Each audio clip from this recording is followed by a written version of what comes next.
Occasion ఏదైనా location ఎక్కడైనా తెలుగువారి వేడుక అంటే ఆలివ్ మిఠాయి ఉండాల్సిందే. మిఠాయి అంటే ఆలివ్. రెండు తెలుగు రాష్ట్రాలలో వినాయక చవితి సంబరాలు ముగిశాయి. లడ్డూ వేలం పాటలు ప్రత్యేక ఆకర్షణగా నిలిచాయి. బాలాపూర్ లడ్డూ వేలానికి ఎంత క్రేజ్ ఉందో ప్రత్యేకంగా చెప్పాల్సిన పని లేదు. అయితే ఓ ముస్లిం మహిళ గణపతి లడ్డూను దక్కించుకోవడం విశేషం. వినాయక నిమజ్జనం సందర్భంగా జరిగిన లడ్డూ వేలం పాటల్లో నిర్మల్ జిల్లా కేంద్రంలో ఈ అరుదైన ఘటన చోటు చేసుకుంది.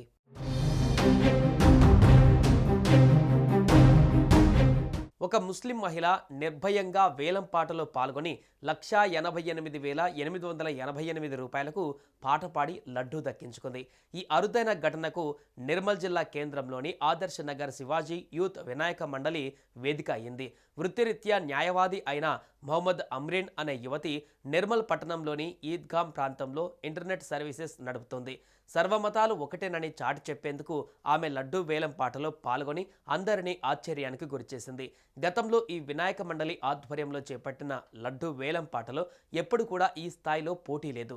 కానీ ఒక ముస్లిం యువతి లడ్డూ వేలం పాటలో పాల్గొని భారీ మొత్తంలో పాట పాడి దక్కించుకోవడం నిర్మల్ జిల్లా కేంద్రంతో పాటుగా రాష్ట్ర వ్యాప్తంగా కొత్త చర్చకు దారితీసింది. వేలం పాటలో లడ్డూ దక్కించుకున్న మొహమ్మద్ అమ్రీన్ను వినాయక మండలి సభ్యులు ఘనంగా సత్కరించారు. జిల్లా వాసులు అభినందించారు. ఇక ఇదే నిర్మల్ జిల్లా కుంటాల మండలంలోని అంబకంటిలో మత సామరస్యం వెల్లువిరిసింది. శుక్రవారం నాడు స్థానిక యూత్ సభ్యులు గణేష్ లడ్డూకు వేలంపాట నిర్వహించారు. ఈ క్రమంలో గ్రామానికి చెందిన 7వ తరగతి విద్యార్థి కె రెహాన్ 1,111 రూపాయలు వేలంపాట పాడి లడ్డును దక్కించుకున్నాడు. ఇక నారాయణపేట మండలం ముష్టిపల్లిలో ఎండి పాషా అనే ముస్లిం వ్యక్తి 26,116 రూపాయలకు లడ్డును దక్కించుకున్నారు. కులమతాలకు అతీతంగా ఐక్యతను చాటిన వీరిని గ్రామస్తులు ఇప్పుడు అభినందిస్తున్నారు.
సుమన్ టీవీలో మీ పర్సనల్ అండ్ బిజినెస్ ప్రమోషన్స్ కోసం కింది నెంబర్కి కాంటాక్ట్ చేయండి. డ్రగ్స్, గంజాయి లాంటి చెడు వ్యసనాలకు దూరంగా ఉండండి. తాత్కాలిక ఆనందం కోసం జీవితాలని నాశనం చేసుకోవద్దు. డ్రగ్స్ విక్రయాలు, దందాలు నిర్వహిస్తే 1800599696 టోల్ ఫ్రీ నంబర్ కి కాల్ చేయండి. డ్రగ్స్, గంజాయిని నిర్మూలిద్దాం, భవిష్యత్తును కాపాడదాం.